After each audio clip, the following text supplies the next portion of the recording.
Welcome back to the junkyard, folks. Here's how I love to spend a Sunday evening. So yesterday, I was hauling the people's tractor over here on my trailer when it came time to apply the brakes. And at first, everything was working normally. But then the pop and the brake pedal descending to the floor and the not so much stopping. And as a result, I nearly embarrassed my truck in front of a cop.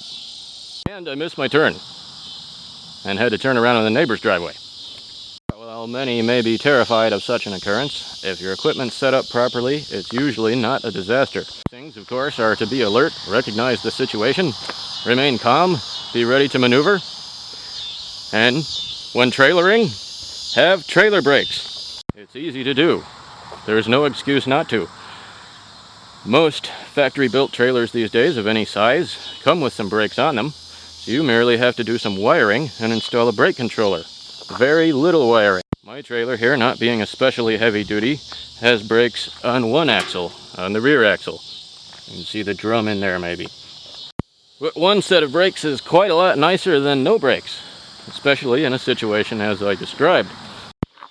Now, I first obtained this Tekonsha Voyager brake controller at a yard sale for about $2, and it turned out to fit so well in this truck that I went to eBay and got another one for the other truck.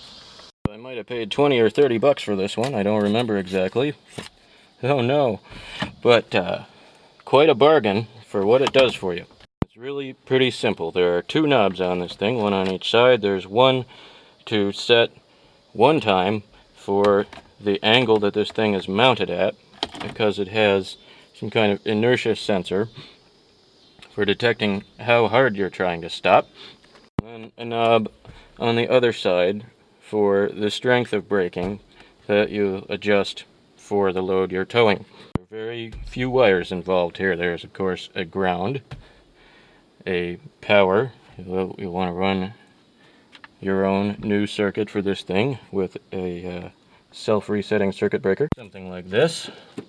Only one of these is for the brake controller. The other is my auxiliary power to my trailer connector, which is totally optional. I don't even use it for anything yet. Anyway, power, ground. A line will tap into the switch on your brake pedal, and then a line out to the trailer connector to go to the brakes. Arriving at your 7-pin connector here, which is kind of a standard for today for stuff of this size. This handy piece has the 4-pin connector on it also for small trailers that don't have brakes. Overall, quite a small and simple job for the benefits. Then your truck is set up for most trailers with brakes that you will encounter. And if not, there are adapters and such. And from then on, your vehicle will remain relatively under your control, though perhaps not stopping as quickly as you'd like when such a catastrophe occurs. Otherwise, love these Nissans, but this is the stupid part. All these lines stacked up tightly against the frame rail, in between that and the gas tank, forever creating a mud-globulated hotbed for corrosion.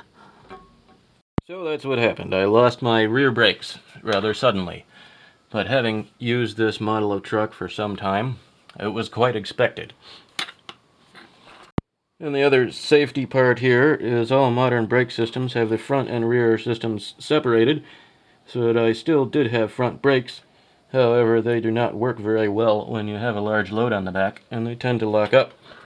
I have replaced the rear brake lines on all of my previous trucks, because due to that stupid routing corrosion issue, they all tend to blow out at about 228,896 miles. So I went down to my local Irish purveyor of bendable tubes and I said, hey, I need two 5-foot 4.7 millimeter metric thread brake lines and a coupler.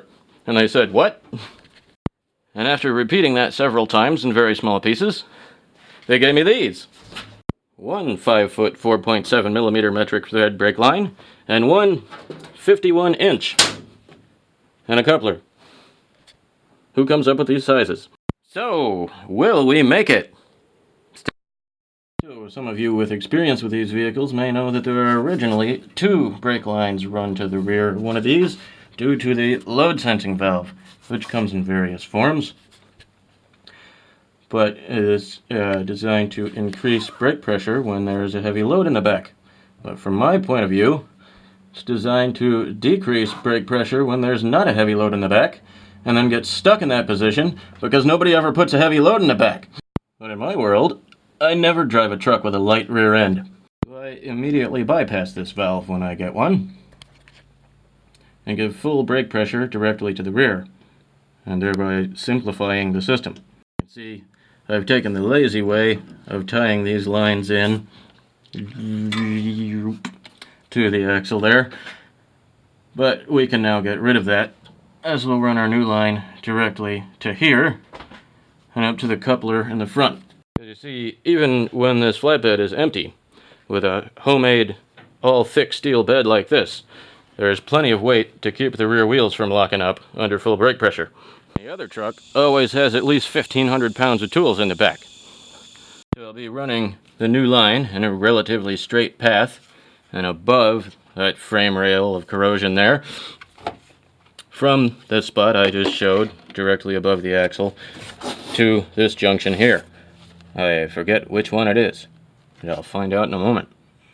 From above, here is the abandoned one from the load sensing valve, so it's the lower one. So I believe I'll start by fishing the longer of the lines to the front so that the junction winds up nearer the more accessible rear end of the truck. I've just put some tape over the end of the new brake line to be shoved forward so as not to wind up immediately with miscellaneous debris in the line. I'll fish around here. As I recall, it'll go through here somewhere.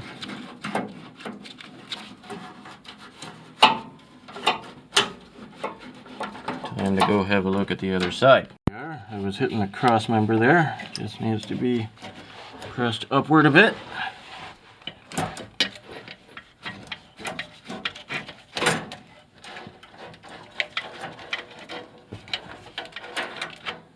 There it is, nearly where it goes. Now let's see how we're doing at the other end. Well, that lines up a little forward of where I'd like it, but oh well. We'll pull it back here, couple it to the other one, and put it back in place. Just picking a route that is most direct without rubbing on things, and later we can bend this around and put ties on it and such. That, I'll push it back forward. Looks like it's going to be exactly long enough. And that here, I'll just pry one of these old lines out and reuse this nice mounting point here.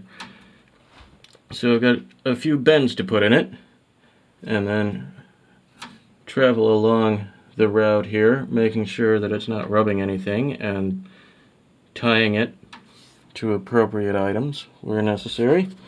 It's really all you need to do is make sure that it's not going to rub on anything, be damaged by anything, and make sure that it has at least a couple of bends in it to take up the vibration so you don't get a stress crack. And then when it's all hooked up, I'll need to bleed the rear brakes at each wheel, the bleeder valve here, using the process I described in my Hyundai clutch video. It's time now to spray the fittings involved with penetrant.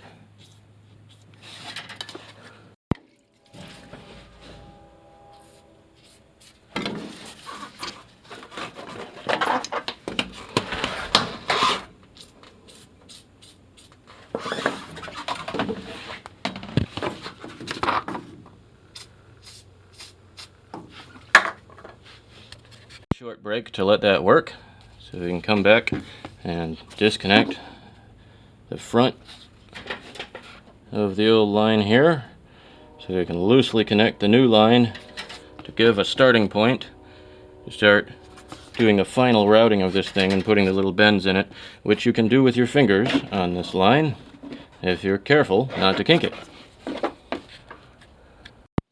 Okay, it's been a few minutes. Now I'll take my line wrench and attempt to loosen this.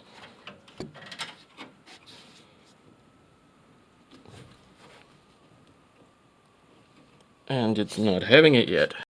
You've got to know when to stop before the wrench slips and rounds over the nut. There you it'll be making things even worse. So quite frequently on a line this old, you'll just have to get the vice grips. There it goes. If you used your vice grips responsibly and the thing didn't put up too much of a fight, you can go back to the wrench. And as this is not a race car, I'll just bend the old line out of the way. It's a good way to store spare brake line nuts on the vehicle they go with. Now I shall tighten my coupling while I can still get to it.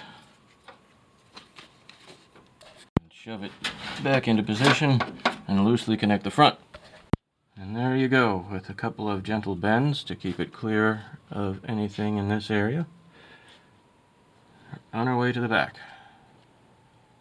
That line has floated nicely through the middle of the space, barely touching a rubber thing here or there. I just put a little bend in here to keep it down out of harm's way, and I believe I will put a cable tie right here just to keep that coupler away from the body. Like so. Right down the middle. And there we are. And now to try to get those old bleeder valves to open. Being careful not to break them off. Success! Let's get a hose on that. Alright, got my bottle hooked up there. Let's go top off the fluid.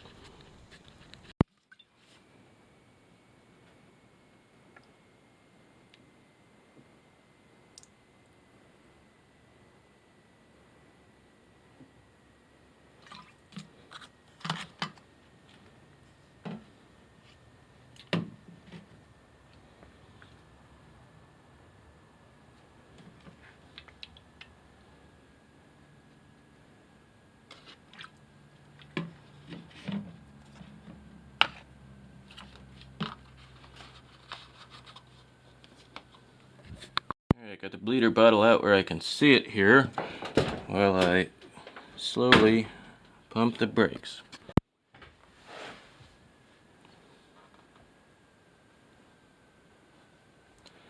Hold it down for a moment to let air bubbles rise away from the valve, like that one, and light it up, and repeat until there are no more bubbles.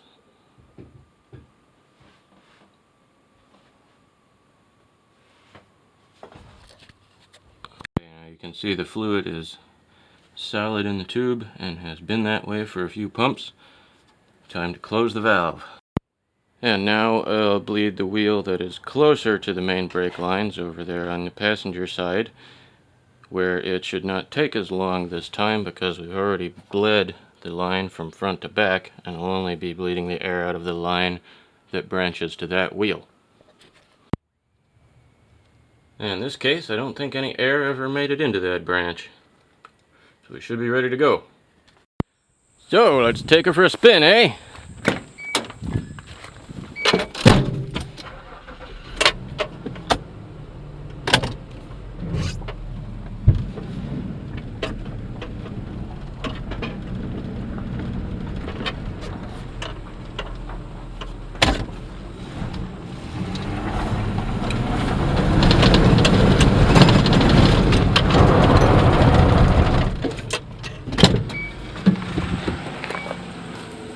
Oh yeah.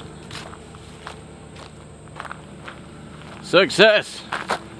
Thanks for watching.